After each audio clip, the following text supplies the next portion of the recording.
Welcome to our channel. Today we how to start funeral insurance with Forethought Financial, complete guide step by step clearly. To start funeral insurance with Forethought Financial, first, visit their official website. Look for the section dedicated to funeral insurance products. Explore the different plans available to understand what best suits your needs. Take note of the coverage options and limits for each plan.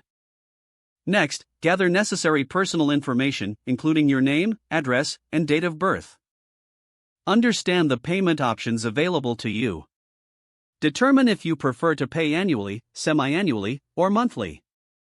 Once you've selected a suitable plan, initiate the application process. Click on the Get Quote button. Fill out the online form with your information. Make sure to include any pertinent health history if requested. After submitting your form, review the terms and conditions carefully. If everything looks good, proceed with the application. Await a callback or email from a Forethought Financial representative.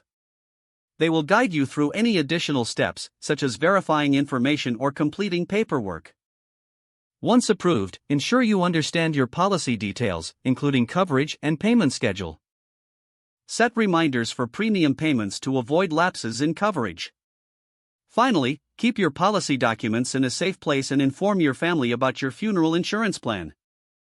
If the page does not load, refresh the browser or try again in a private or incognito window. Make sure you are using the correct email address, then retype it carefully to avoid small typos. If your password is not accepted, use the reset option and create a new strong password you can remember.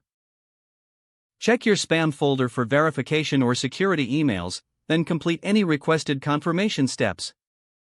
Enable two-factor authentication if available to improve account security and reduce unauthorized access risk. After signing in, review your profile details so your contact information and settings are accurate and current. If you see an error message, note it down and try again after restarting your device and internet connection.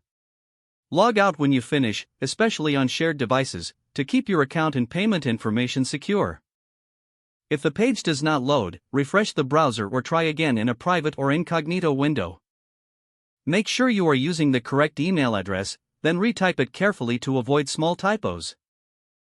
Don't forget to like this video and subscribe to our channel for more step-by-step tech guides.